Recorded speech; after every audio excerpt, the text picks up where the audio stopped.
देखो, आज का अपना पहला टॉपिक है वो है, हम जैसे लास्ट क्लास में क्या पढ़ रहे थे, वर्क पढ़ रहे थे। तो वर्क बाय वेरिएबल फोर्स। तो देखो अब इसके क्वेश्चन कैसे करते हैं। पहले टॉपिक है क्या, देखो सपोज करो, टॉपिक लिखो अपनी कॉपी में, work done by variable force. Variable force का मतलब है कि जब फोर्स कांस्टेंट नहीं है। तो मान लो कि जब आपका फोर्स कांस्टेंट नहीं होता है तो वर्क कैसे निकालते हैं। तो वर्क ऐसे निकाला जाता है, वर्क होता है फोर्स डॉट डिस्प्लेसमेंट। कैसे निकालते हैं, एफ डॉट डी आर।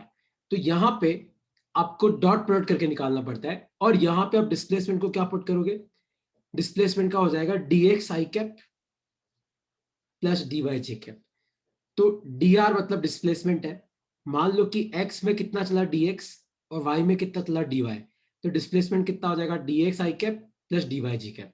जैसे मान लो कि मैं तुम्हें एग्जांपल दूं एक, तो मान लो कि अगर तुम्हें दे दिया गया कि मान लो if force is equal to x i cap plus y j cap, find work done. आपको बताना है कि वर्क कितना हुआ। Find work done between 0,0 and 4,2। तो आपको बताना है कि 0,0 और 4,2 के बीच में कितना वर्क हुआ। तो क्वेश्चन है कि यहां पे आप ध्यान से देखो, तो आपका जो फोर्स है वो कांस्टेंट नहीं है। यहां पे जो आपका फोर्स है वो क्या है, the force is variable in nature. Variable का मतलब है कि आपका जो फोर्स है उसकी वैल्यू सेम नहीं है, उसकी वैल्यू क्या है, चेंज हो रही है। देखो कैसे निकालेंगे यहाँ पे। तो वर्क क्या हो जाएगा, फोर्स डॉट डिस्प्लेसमेंट। तो फोर्स को हम क्या लिख सकते हैं, x i cap plus y j cap dot displacement क्या हो जाएगा, D x i cap plus D Y j cap. अब अगर तुम्हें डॉट प्रोडक्ट करना आता है, देखो यहाँ पे डॉट प्रोडक्ट कैसे करेंगे आप मुझे बताओ। डॉट प्रोडक्ट कैसे करते हैं, हम आई आई वाले को मल्टीप्लाई करते हैं और जे जे वाले को मल्टीप्लाई करते हैं। तो यहाँ पे आई कैप के साथ एक्स है, यहाँ पे डी एक्स है, तो ये क्या हो जाएगा, ये हो जाएगा एक्स डी एक्स। और यहाँ पे जे कैप के साथ वाई है, यहाँ के जे के का डी वाई, तो ये क्या हो जाएगा, प्लस वाई डी वाई। तो ये आ गया आपका वर्क डन। आया तुम्हें समझ में कि नहीं समझ में आया, कैसे किया अब तक। अब अपने को इंटीग्रेट करना है। लेकिन मेरा क्वेश्चन है कि तुम्हें इस स्टेप तक ये चीज समझ में आई कि नहीं समझ में आई। तो टॉपिक है work done by variable force. तो मान लो कोई तुम्हें बोले कि यार हमारा जो फोर्स है वो कांस्टेंट नहीं है, वेरिएबल है। वेरिएबल है मतलब फोर्स की वैल्यू चेंज हो रही है। तो आप वर्क कैसे निकालोगे, देखो वर्क निकालने का कंसेप्ट वही है, फोर्स डॉट डिस्प्लेसमेंट। लेकिन अब दिक्कत क्या है कि अपने फोर्स की वैल्यू कांस्टेंट नहीं है, तो इसलिए हमको यहाँ पे इंटीग्रेशन का सहारा लेना पड़ेगा। तो डी आर की जगह आप क्या लिख सकते हो, D x i cap plus D Y j cap. पता है ऐसा क्यों, मान लो कि वो एक्स में चला डी एक्स और मान लो वाई में चला डी वाई। तो बताओ उसका डिस्प्लेसमेंट कितना हुआ। तो डिस्प्लेसमेंट डी आर कितना होगा, एक्स में कितना चला D x i cap, Y में कितना चला डी वाई जे कैप। तो बस आपको डी आर की जगह हमेशा ये पुट करना है, फोर्स आपको जो दे रखा है वो आपको पुट करना है, और डॉट डॉट करके यहां पे पहुंचना है। फिर आप इसको इंटीग्रेट कर दो, इंटीग्रेट कर दो, इंटीग्रेट कर दो। ध्यान से देखो, तो पहले पार्टिकल कहां पे था, 0,0 पे, वहां से कहां पे चला गया, 4,2 पे। तो तुम सब ध्यान से देखो कि इसका एक्स कोऑर्डिनेट कितना चेंज हुआ। देखो पहले इसका एक्स कोऑर्डिनेट क्या था, 0, बाद में क्या हो गया, 4। तो एक्स कोऑर्डिनेट कहां से कहां जाएगा, 0 से लेके 4। अब वाई कोऑर्डिनेट चेक करो, पहले कितना था, 0, बाद में कितना हो गया, 2। तो यहाँ पे आ जाएगा 0 से लेकर 2। बस आपको इस इंटीग्रेशन को सॉल्व करना है और आपको आंसर मिल जाएगा। अब कोई डाउट है इसमें तो पूछो। और तुम्हें ये इंटीग्रेशन सॉल्व करना आता है कि नहीं आता है, तुम्हें नहीं आता है तो मुझे पूछ सकते हो, किसी को कैसे सॉल्व करेंगे। तानी आपको समझ में आया कि नहीं समझ में आया।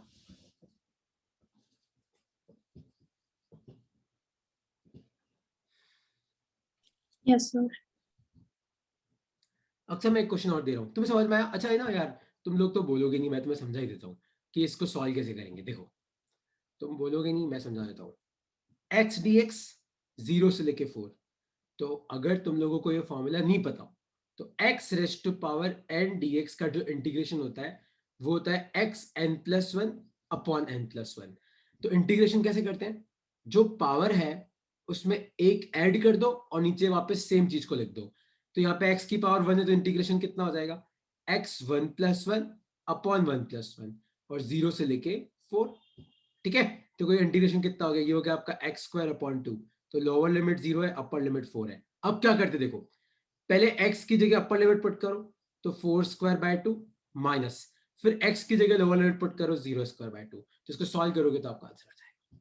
ठीक है, अच्छा और भी तुम्हें नहीं आता इंटीग्रेशन तो तुम मुझसे पूछ सकते हो, ऐसी कोई दिक्कत की बात नहीं है। तो एक क्वेश्चन वेरिएबल फोर्स का हम करते हैं।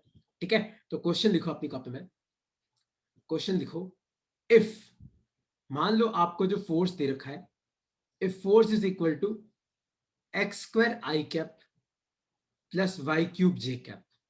ठीक है, फोर्स कितना दे रखा है, x² i cap plus y³ j cap, comma find work done from 1,1 to 2,3। तो आपको बताना है कि 1,1 से 2,3 तक कितना वर्क होगा। ट्राई करो। अक्सर आप समझना इस क्वेश्चन को कैसे करते हैं यहां से। ठीक है, देख यहां पे जो ये फोर्स है बेटा, ध्यान से देख, तो ये फोर्स अपना कांस्टेंट नहीं है। देख अपना फोर्स क्या है, वेरिएबल है। वेरिएबल का मतलब क्या होता है कि इसकी वैल्यू सेम नहीं है, चेंज हो रही है ना वेरिएबल। क्योंकि देख फोर्स तो एक्स और वाई पे डिपेंड कर रहा है, तो 1,1 पे तेरा फोर्स कुछ और होगा, 2,3 पे कुछ और होगा। तो यहाँ पे अपन वर्क कैसे निकालेंगे, तो जब भी आपका फोर्स वेरिएबल होता है तो वर्क निकालने का एक ही तरीका है, वो होता है पहले आप फोर्स डॉट डिस्प्लेसमेंट कर दो, जो अपना फॉर्मूला है जो अपन पहले से पढ़ रहे हैं। तो यहाँ पे फोर्स की वैल्यू कितनी आ जाएगी, x² i cap plus y³ j cap, और डिस्प्लेसमेंट कितना है, dx i cap plus dy j cap. ये तुम्हें याद रखना है कि डिस्प्लेसमेंट को आप ऐसे लिख सकते हो, dx i cap plus dy j cap. अब क्या करो, आप डॉट प्रोडक्ट करो, तो ये क्या बन जाएगा, ये हो जाएगा अपना x² dx और प्लस क्या हो जाएगा, प्लस हो जाएगा अपना y³ dy। ये आ गया अपना dw। आया समझ में, बस अब तो इंटीग्रेट करना है, इंटीग्रेट करना है, इंटीग्रेट करना है। तो dw का इंटीग्रेशन w हो जाएगा। यहाँ पे क्या लिखा हुआ है x, तो देखो x कहां से कहां जा रहा है, पहले x की वैल्यू 1 थी, बाद में x की वैल्यू 2 है, तो लोअर लिमिट 1 अपर लिमिट 2। और यहाँ पे पहले y 1 था, बाद में y 3 है, तो y की वैल्यू 1 से लेके 3। बस को सॉल्व कर लेना, तुम्हारा आंसर आ जाएगा। ठीक है, अब तुम्हें वेरिएबल फोर्स में मुझसे कुछ पूछना है तो तुम मुझसे पूछ सकते हो यार।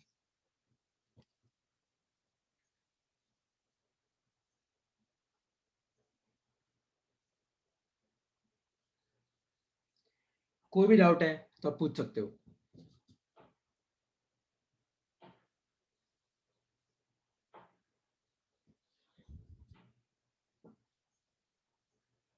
इस क्वेश्चन का फाइनल आंसर क्या है, देख x² dx का इंटीग्रेशन तो क्या हो जाएगा, ये हो जाएगा x³/3 1 से लेके 2, और y³ का इंटीग्रेशन क्या होगा, y⁴/4 1 से लेके 3। ठीक है, तो इसको सॉल्व करोगे तो क्या आएगा, देखो पहले x की जगह अपर लिमिट पुट करो तो 2³/3 माइनस, फिर x की जगह लोअर लिमिट पुट करो तो 1³/3 प्लस, पहले y की जगह अपर लिमिट पुट करो तो 3⁴/4 माइनस, y की जगह लोअर लिमिट पुट करो तो 1⁴/4। इसको सॉल्व करने का अनुष्का, इससे आपका आंसर आएगा। ठीक है, तानिया का आंसर 22 आ रहा है वैसे, आई डोंट नो, तुम सॉल्व कर लेना आ जाएगा। आभ्या कितना आ रहा है तुम्हारा, अक्सा? यार देखो यहां तक अपनी फिजिक्स है, इसके आगे यार, इसके आगे गलत मत कर दियो यार, है ना, वरना तो फिर सब करा धरा पानी में हो जाएगा। ये तुम्हें ऊपर वाला तरीका समझ में आया, किसी को इसमें कोई डाउट है तो पूछो।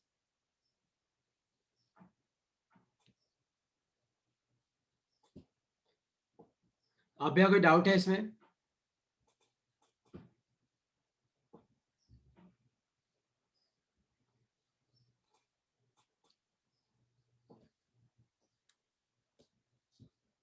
ओके, कोई डाउट नहीं, तो अब तुम सब यहाँ पे ध्यान से देखो। अब एक टॉपिक लिखो अपनी कॉपी में, रिलेशन बिटवीन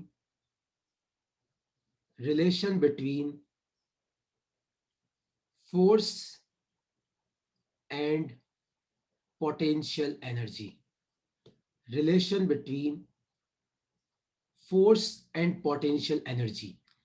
तो आप F को लिख सकते हो, F is basically equal to -du/dx। लिख लो अपनी कॉपी में। F का मतलब होता है कि आपने कितना फोर्स लगाया, U का मतलब है कि पोटेंशियल एनर्जी कितनी है। U का मतलब क्या होता है, पोटेंशियल एनर्जी। तो F का फॉर्मूला क्या है, -du/dx।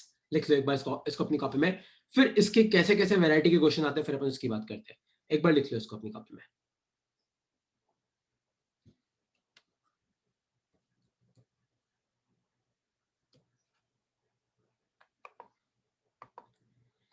ठीक है, जैसे देखो एक क्वेश्चन कैसा आता है वो मैं तुम्हें कराता हूँ, एक बार इस फॉर्मूले को लिख लो अपनी कॉपी में। तो देखो एक तरीके का क्वेश्चन मैं आपको कराता हूँ। तो मान लो कि तुम्हारे एग्जाम में क्वेश्चन आता है कि if u is equal to x cube, मान लो आपको जो पोटेंशियल एनर्जी दे रखी हो एक्स क्यूब है, find force at x equal to 2 metre. तो आपको बताना है कि x इक्वल टू 2 मीटर पे पार्टिकल पे कितना फोर्स लग रहा है। देखो एक चीज तुम याद रखना, पोटेंशियल एनर्जी तभी होती है जब किसी पार्टिकल पे कोई कंजर्वेटिव फोर्स लगता है। कंजर्वेटिव मतलब ग्रेविटी हो गया, इलेक्ट्रिक फोर्स हो गया, आपका स्प्रिंग फोर्स हो गया, तभी होता है। तो if u equal to x cube, अगर पोटेंशियल एनर्जी है मतलब फोर्स तो है, और फोर्स निकालोगे कैसे, minus d u by d x. तो फोर्स कितना हो जाएगा, ये हो जाएगा minus d u by d x. तो माइनस को मत छेड़ो, और आप मुझे बताओ u अगर एक्स क्यूब है तो D u by d x कितना होगा। सोचो यार, u एक्स क्यूब है तो D u by D 3x² हो जाएगा, और यहाँ पे x को 2 पुट करो तो -3 × 2 का स्क्वायर, तो 2 टू जा 4, 3 जा, ये कितना आ जाएगा -12 न्यूटन। ये आपका आंसर है। आया समझ में कि नहीं समझ में आया। तो अगर आपको u दे रखा है तो आप उससे क्या निकाल सकते हो, आराम से फोर्स निकाल सकते हो। कोई भी डाउट है इसमें तो पूछो। तो एक क्वेश्चन तुम सॉल्व करके बताओ। तो मान लो if u equal to x² minus x, find position where, find position where force on particle is 0। Find position where force on particle is 0। करो सॉल्व करो इसको एक बार अपनी कॉपी में, ट्राई करो सॉल्व करने का। तुम्हें दे रखा है कि if u equal to x² minus x, ये आपकी पोटेंशियल एनर्जी है। फाइंड पोजीशन, आपको पोजीशन मतलब x कोऑर्डिनेट, आपको पोजीशन बतानी है जहां पे पार्टिकल पे जो फोर्स है वो 0 है। करेक्ट है एक्सा। कितना आ रहा है तानिया, अनुष्का, आभ्या, कितना आ रहा है सोचो।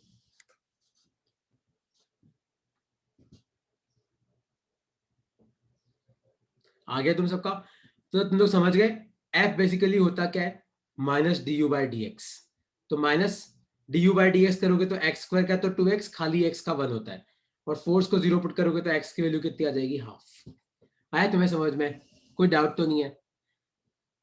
ओके, कोई डाउट नहीं है। अब एक और चीज यहाँ पे ध्यान से सुनो। मान लो कि मैं तुम्हें क्वेश्चन पूछूं कि if force is equal to 2x, आपको फोर्स कितना दे रखा है 2x, find potential energy at x equal to, ठीक है मान लो कि क्वेश्चन आ जाए फाइंड पोटेंशियल एनर्जी, मान लो एक बार इतना ही आ गया, फाइंड पोटेंशियल एनर्जी। तो तुम्हें दे रखा है कि f इक्वल टू 2x है, देखो पार्टिकल पे फोर्स तो लग रहा है, आपको बतानी है कि उसकी पोटेंशियल एनर्जी कितनी होगी। तो f का फॉर्मूला क्या है, ये है तुम्हारा minus d u by d x, और f कितना दे रखा है 2x equal to minus d u by d x. तो आप एक काम करो, माइनस को भी उधर भेज दो, तो ये हो जाएगा -2x dx। इंटीग्रेट करो, इंटीग्रेट करो तो डी यू का तो u हो जाएगा, -2 कॉन्स्टेंट है, x dx का इंटीग्रेशन होता है x² बाई 2, ये 2 से 2 गया तो आपका u कितना आया, -x²।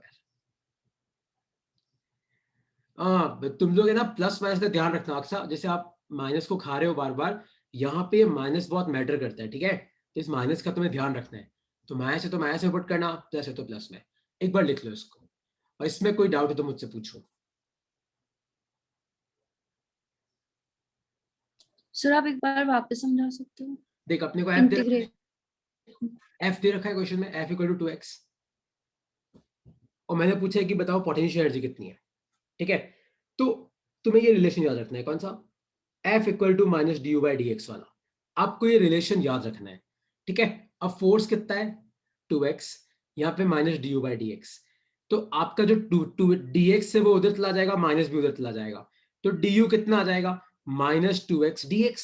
अब दोनों तरफ आप इंटीग्रेट कर दो, तो खाली डी यू का इंटीग्रेशन तो क्या आ जाएगा u, देख -2 तो कांस्टेंट है, बाहर आ जाएगा, देख -2 बाहर आ गया, पर x dx का कितना होता है x² बाई 2, तो u कितना बचा -x²।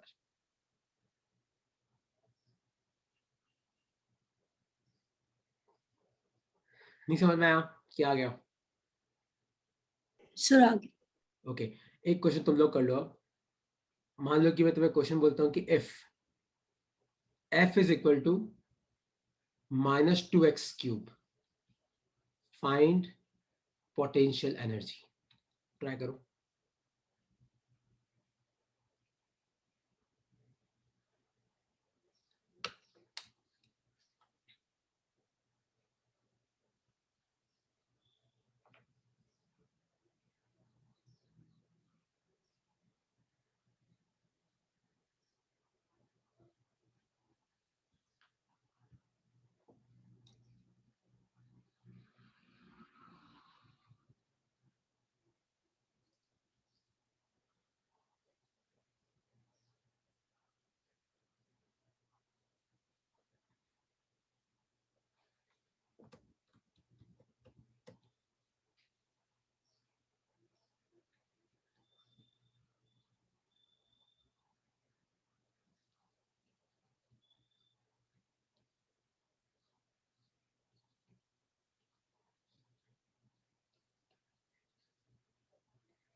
चेक करो। तुम कुछ गलती कर रहे हो शायद। सब चेक करो क्या आ रहा है तुम सबका आंसर। 2 कांस्टेंट है, बाहर आ जाएगा। x³ का इंटीग्रेशन x4/4, 2 से 2 गया तो आपका ये आंसर आया।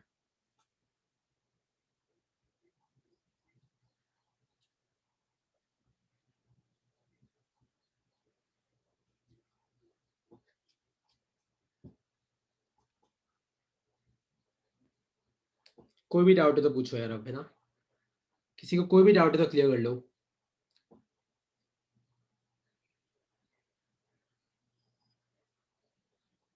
ओके। तो तुम लोगों को समझ में आया लाइक एफ और यू के बीच में क्या रिलेशन होता है कि नहीं समझ में आया? ओके। अच्छा, ये तुम्हें अगर आ गया तो अब एक चीज ध्यान से सुनना। तो लिखो अपनी कॉपी में, graphical questions, graphical questions of conservation of energy. Topic लिखो अपनी कॉपी में, graphical questions of conservation of energy. तो कंजर्वेशन ऑफ एनर्जी के ग्राफिकल क्वेश्चन कैसे आते हैं देखो। यहां पे एक चीज याद रखना कि initial kinetic plus initial potential equal to final kinetic plus final potential. मतलब total energy, total energy of a system remains constant, total energy of a system remains constant if external work is zero। मान लो कि आपके system पे बाहर से कोई work हुआ ही नहीं। बाहर से कोई वर्क नहीं हुआ मतलब ना तो बाहर से कोई एनर्जी अंदर आई ना अंदर से कोई एनर्जी बाहर गई। तो फिर आपकी टोटल एनर्जी तो कंजर्व ही रहेगी। कहाँ जाएगी? तो graphical questions of conservation of energy, और उसमें तुम्हें ये कंसेप्ट याद रखना है, K initial plus U initial equal to K final plus U final. ठीक है। तो देखो, अगर मान लो कि तुम्हें एग्जाम में ऐसा क्वेश्चन मिलता है कि मान लो कि ये कोई पॉइंट है ए, और मान लो कि यहाँ पे आपको इनिशियल काइनेटिक एनर्जी दे रखी है 100 जूल और आपको पोटेंशियल एनर्जी दे रखी है मान लो 20 जूल। तो मेरा क्वेश्चन है कि मान लो ये पार्टिकल जब ए से बी गया तो आपको दे रखा है कि यहाँ पे फाइनल काइनेटिक मान लो 50 जूल है। तो आपको बताना है कि यहाँ पे फाइनल पोटेंशियल एनर्जी कितनी है। तो कैसे करोगे देखो, अगर क्वेश्चन में मेंशन नहीं कर रखा है तो आपको सीधा एज्यूम करना है कि एक्सटर्नल फोर्स नहीं है। तो total energy of A system remains constant if work done by external force is zero. तो अब चेक करो आपके पास इनिशियल एनर्जी कितनी है, 100 और 20 कितना हो गया, 120 जूल। और फाइनल एनर्जी कितनी है, 50। और प्लस क्या आ जाएगा, यू फाइनल। तो आप इन दोनों को बराबर रख दो। तो 120 equal to 50 plus U final. तो आपका यू फाइनल कितना आ जाएगा, ये आ जाएगा तुम्हारा 70 जूल। आया तुम्हें समझ में कि नहीं समझ में आया कि कैसे किया मैंने क्वेश्चन? क्लियर हुआ कि नहीं क्लियर हुआ?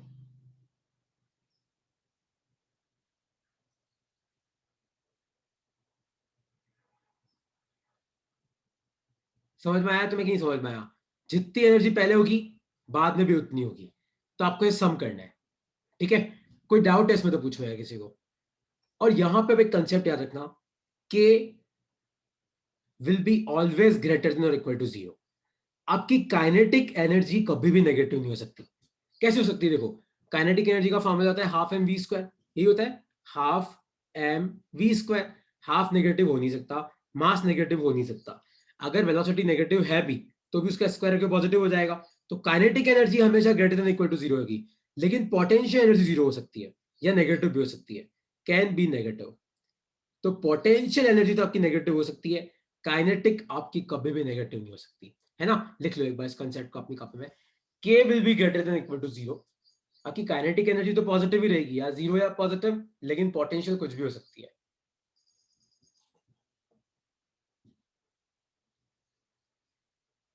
ठीक है, तो जैसे मान लो कि मैं तुम्हें क्वेश्चन पूछूं ये वाला, ये लिख लिया सब लोगों ने ये वाला टॉपिक?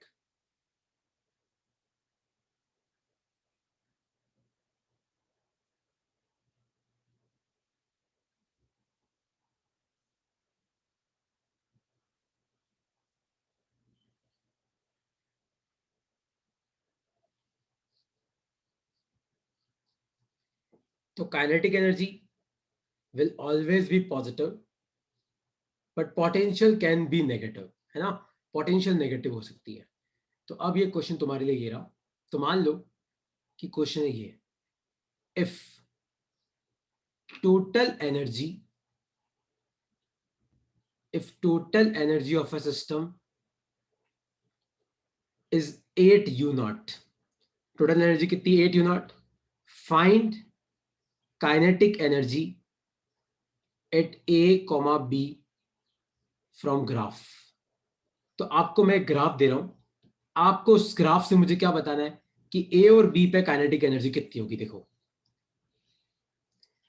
तो मान लो आपको ग्राफ दे रखा है किसका, पोटेंशियल एनर्जी का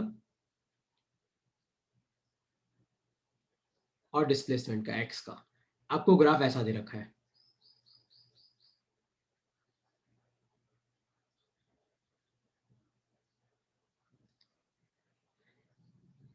ये ए है, ये बी है। आपको दे रखा है कि ए पे जो पोटेंशियल एनर्जी है वो 5 यू नॉट है, आपको दे रखा है कि बी पे जो पोटेंशियल एनर्जी है वो -2 यू नॉट है। तो आपको बताना है कि ए और बी पे काइनेटिक एनर्जी कितनी होगी। सोचो, थोड़ा दिमाग लगाओ, मैं तो बता ही दूंगा तुम्हें कैसे करते हैं, थोड़ा दिमाग लगाओ कैसे करोगे इसको। सिस्टम की जो टोटल एनर्जी है वो 8 यू नॉट है, मतलब टोटल एनर्जी कभी भी 8 यू नॉट से ऊपर नहीं जा सकती। ठीक है, और सिस्टम में कोई एक्सटर्नल फोर्स नहीं है। अगर मान लो नहीं दे रखा है तो अपने को एज्यूम करना है नहीं है, ये नहीं कि अपन अपन कुछ सोच रहे हैं। तो आपको बताना है कि ए पे काइनेटिक एनर्जी कितनी होगी, बी पे काइनेटिक एनर्जी कितनी होगी। ए पे आपको पोटेंशियल कितनी दे रखी है 5 यू नॉट, बी पे आपको पोटेंशियल कितनी दे रखी है -2 यू नॉट। तो आपको बताना है कि ए और बी पे काइनेटिक एनर्जी कितनी होगी। सोचो क्या आएगा इसका आंसर।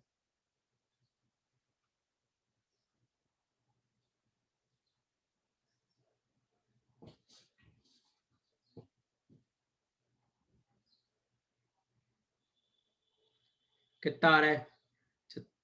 3 और 10। ठीक है, अक्सा कितना आ रहा है? आभ्या कितना आ रहा है? इसका आंसर सोचो।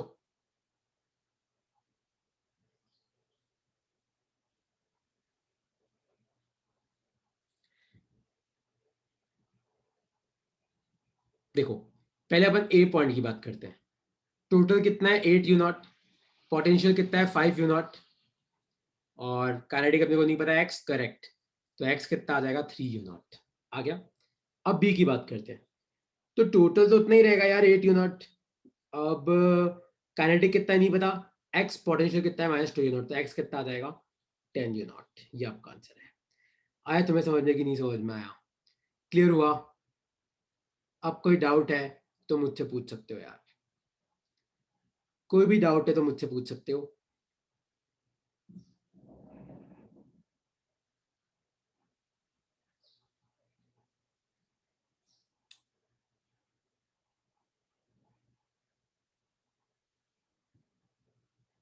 ओके, तो तुम्हें समझ में आ गया। तो अब एक और चीज तुम्हें ग्राफ से सीखनी है। देखो, अगर तुम्हें ग्राफ नहीं पता हो, मतलब ग्राफ का क्या मतलब होता है, तो मैं तुम्हें समझा देता हूं कि अगर मान लो कि आपका पोटेंशियल एनर्जी का ग्राफ ऐसा है,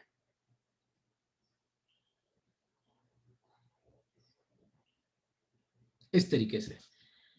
और मैं तुम्हें पूछूं कि बताओ find points where force is zero. आपको इस ग्राफ को देख के ये बताना है कि इस ग्राफ में से कौन से पॉइंट है जहां पे पार्टिकल पे फोर्स जीरो है। देखो तुम सबको ये वाला फॉर्मूला पता है, F equal to minus d u by d x. ये वाला फॉर्मूला पता है, अभी मैं तुम्हें थोड़ी देर पहले बताया था, D u by D R लिखा था मैंने। तो यहाँ पे x की बात करें तो F equal to minus d u by d x. याद रखना कि फोर्स क्या होता है। Force is basically differentiation of U मतलब पोटेंशियल एनर्जी। तो याद रखना जब भी आपको स्लोप बनाना आता है टेंजेंट, देखो यहां पे आपका स्लोप ऐसा होगा, यहां पे आपका टेंजेंट ऐसा बनेगा, ऐसे बनता है टेंजेंट, है ना। और यहां पे सब जगह आपका स्लोप ऐसा होगा।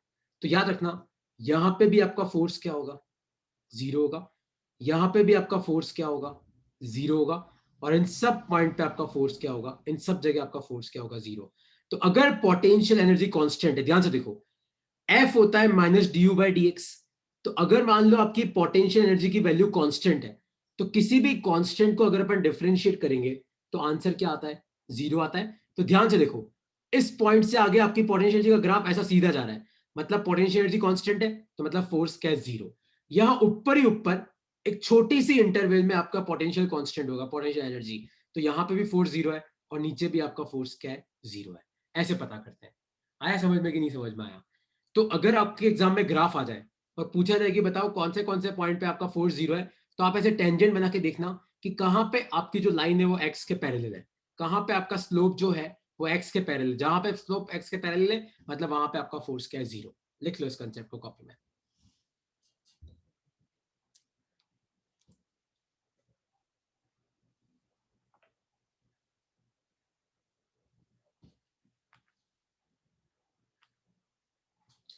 लिख लो और इसमें कोई डाउट है तो पूछ सकते हो।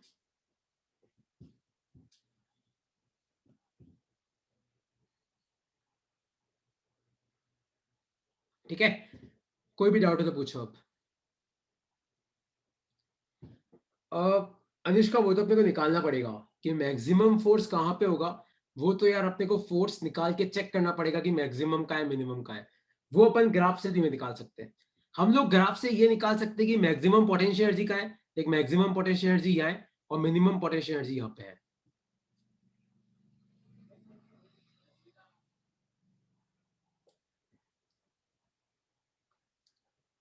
ठीक है, अच्छा एक और कंसेप्ट अब तुम्हें यहां से सीखना है। देखो जहां पे फोर्स जीरो होता है ना, जहां पे आपका फोर्स जीरो होता है मतलब वो पोजीशन कौन सी होती है, इक्विलिब्रियम होती है। क्योंकि इक्विलिब्रियम पोजीशन वो पोजीशन है जहां पे आपका नेट फोर्स कितना है, जीरो।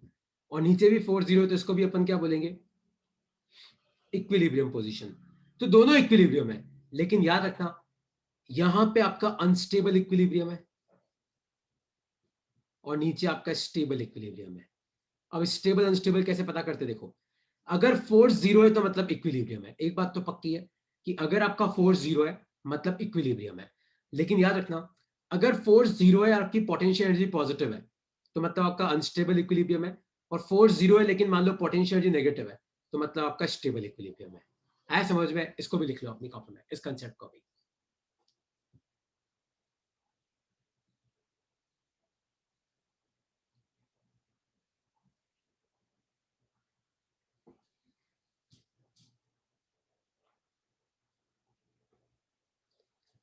ठीक है, कोई डाउट है तो पूछो। तो कहां फोर्स जीरो है कैसे पता करते हैं, आपको ऐसे टेंजेंट बनाना है। चेक करो कि कहां पे आपका टेंजेंट जो है वो एक्स के पैरेलल है, तो यहां सब जगह आपका फोर्स जीरो है। और फोर्स जीरो है मतलब ये सब पोजीशन इक्विलिब्रियम पोजीशन है। ठीक है, अच्छा इक्विलिब्रियम पोजीशन तो मिल गई। अब दूसरा कि आपको बताना है कहां पे आपका इक्विलिब्रियम स्टेबल है कि अनस्टेबल। तो अगर आपका यू नेगेटिव है तो स्टेबल इक्विलिब्रियम, यू पॉजिटिव है तो अनस्टेबल इक्विलिब्रियम। ठीक है, कोई डाउट तो नहीं है इन सब कंसेप्ट में। अगर नहीं डाउट है तो फिर मैं आगे जा रहा हूं। ठीक है, तब ये वाला क्वेश्चन ध्यान से देखो।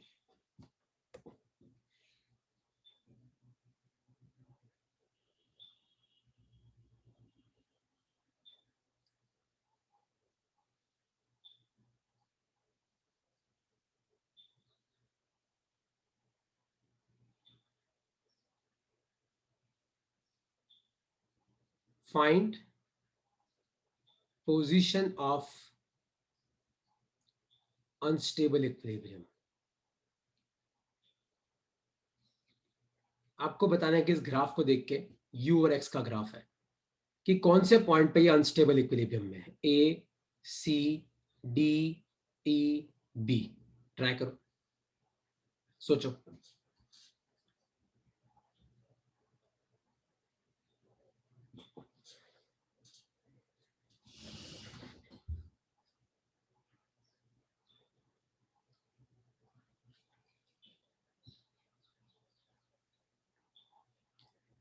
ध्यान से देखो तानिया, मैंने पूछा unstable equilibrium, stable equilibrium, unstable equilibrium.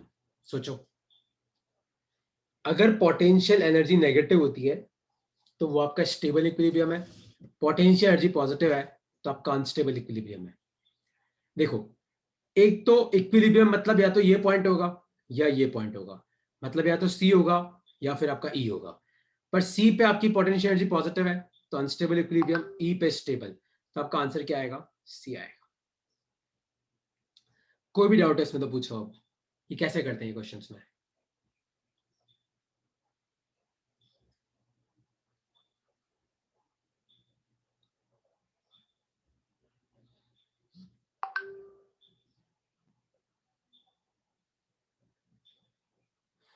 Okay, अच्छा कोई डाउट नहीं है तो एक नेक्स्ट टॉपिक लिखो अपनी कॉपी में, लिखो अपनी कॉपी में, इफ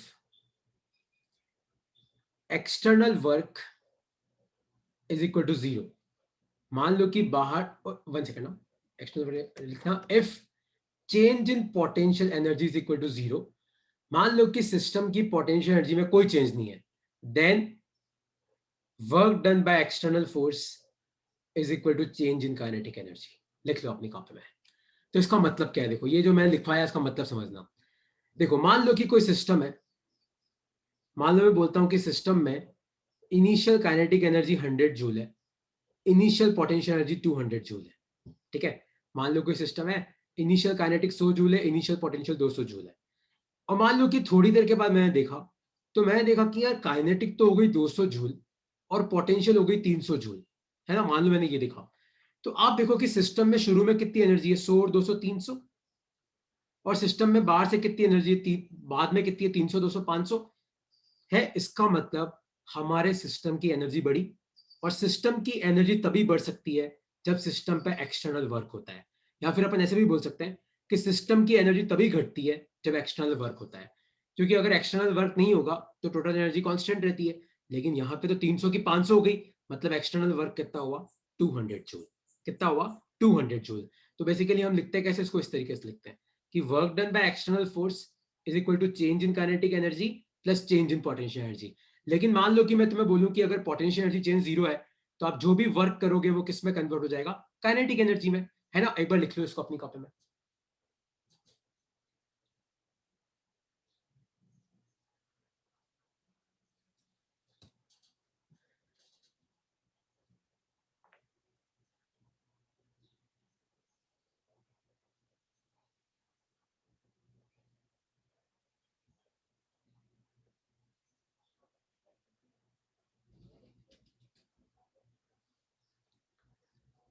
तुम्हें ये कंसेप्ट समझ में आया कि नहीं आया, मैं क्या बोल रहा हूँ। मैं ये बोल रहा हूँ कि अगर मान लो आपने देखा कि यार सिस्टम में शुरू में एनर्जी 300 है और सिस्टम में बाद में कितनी है, 500 है, मतलब सिस्टम की एनर्जी बढ़ी। और किसी भी सिस्टम की एनर्जी तभी बढ़ सकती है जब बाहर से वर्क होता है ना, खुद से तो हो नहीं सकती। तो मतलब बाहर से वर्क कितना हुआ, 200, जो कि 300 से 500 हो गई। तो अगर आप वर्क एक्सटर्नल वर्क करते हो तो काइनेटिक भी चेंज कर सकती है, पोटेंशियल भी कर सकती है, दोनों भी कर सकते हैं। पर मैं बोल रहा हूं कि मान लो पोटेंशियल चेंज नहीं हुई, तो जो भी आपने वर्क किया वो किस में कन्वर्ट हो जाएगा, काइनेटिक एनर्जी में, है ना। तो मान लो कि मैं तुम्हें क्वेश्चन पूछता हूं, तो क्वेश्चन ये है, if velocity is equal to x square. ठीक है, वेलोसिटी कितनी है, एक्स स्क्वायर, और मास आपको दे रखा है 2 kg, और फाइंड वर्क डन, और क्वेश्चन है find work done between x equal to 1 and x equal to 3 metre. आपको बताना है कि x इक्वल टू 1 और x इक्वल टू 3 मीटर के बीच में कितना वर्क हुआ। मैंने तुम्हें क्या सिखाया, देखो इस क्वेश्चन में वर्क पूछ रहा है और मैंने तुम्हें क्या सिखाया कि एक्सटर्नल वर्क किसके बराबर होता है, change in kinetic plus change in potential. अब साला क्वेश्चन वाला खुद ही नहीं बोल रहा है कि पोटेंशियल की बात कर ही नहीं रहा है, तो अपने को क्यों लेना है। तो वर्क एक्सटर्नल किसके बराबर होगा, चेंज इन काइनेटिक। तो देखो इनिशियल, तो x इक्वल टू 1 पे वेलोसिटी निकाल सकते हो, तो 1 का स्क्वायर कितना होता है 1, तो इनिशियल काइनेटिक एनर्जी कितनी हो जाएगी हाफ mv²। तो हाफ मास कितना है 2 और v का स्क्वायर मतलब 1 का स्क्वायर, 2 से 2 गया, तो ये कितना आया 1 जूल। अब चेक करो कि x इक्वल टू 3 पे वेलोसिटी कितनी है, तो 3 का स्क्वायर कितना होता है 9, तो फाइनल काइनेटिक एनर्जी कितनी हो जाएगी हाफ mv²। तो हाफ मास कितना है 2 और v का स्क्वायर मतलब 9 का स्क्वायर, 2 से 2 गया, तो 9 9 जो कितना आ गया 81 जूल। तो आपका एक्सटर्नल वर्क कितना हुआ ध्यान से देखो, तो वो आ जाएगा चेंज इन काइनेटिक, क्योंकि पोटेंशियल की बात तो हो ही नहीं रही। तो 81 में से 1 गया, आपका आंसर कितना आया 80 जूल आया। आया समझ में कि नहीं समझ में आया कि मैंने क्वेश्चन कैसे किया।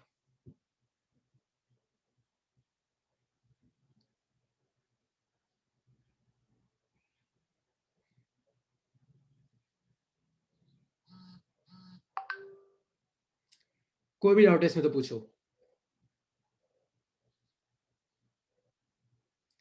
ठीक है, एक क्वेश्चन तुम करो अब, क्योंकि टाइम कम है। एक क्वेश्चन मैं तुम्हें दे रहा हूँ, ये पीपीटी में तुम्हें भेज दूंगा वैसे ही। तो मान लो कि मैं तुम्हें बोलूं कि v equal to t cube, velocity कितनी टी क्यूब, मास मान लो आपको दे रखा है मैंने 2 kg, और क्वेश्चन है find work done between time equal to 0 and time equal to 2 second. सोचो क्या आंसर आएगा इसका।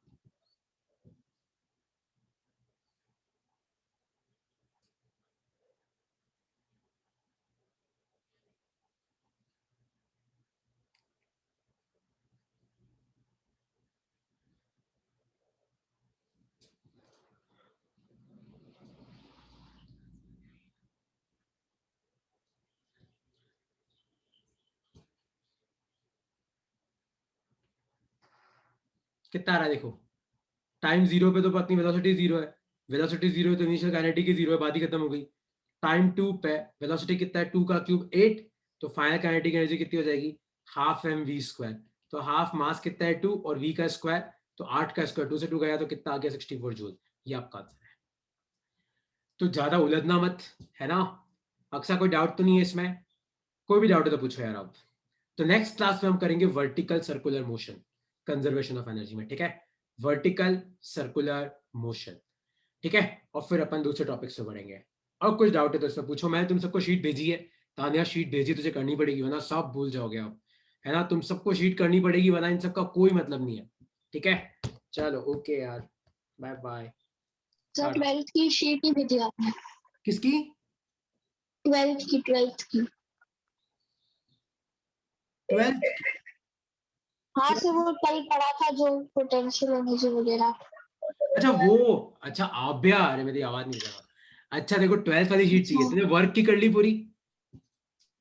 हाँ सर, वो कर ली, मैंने फोटो खींच के नहीं भेजी, बहुत सारे पेजेस है, मैं आपको आज शाम तक भेज दूंगा। अरे भेजो है, तुम सब मुझे फोटो भेजो रे, है ना। तुम फोटो नहीं भेजोगे तो मैं चेक कैसे करूंगा तुम सही कर रहे हो कि गलत। ठीक है सर, मैं भेज दूंगी आपको, सारी हाँ फोटोज अरे भेज सब दूंगी, भेजा मुझे करो। आकाश का करना है। हाँ हाँ मैं देखो भेज दूंगा। मैं 12th की भी अभी मैं फॉरवर्ड करता हूँ, ठीक है।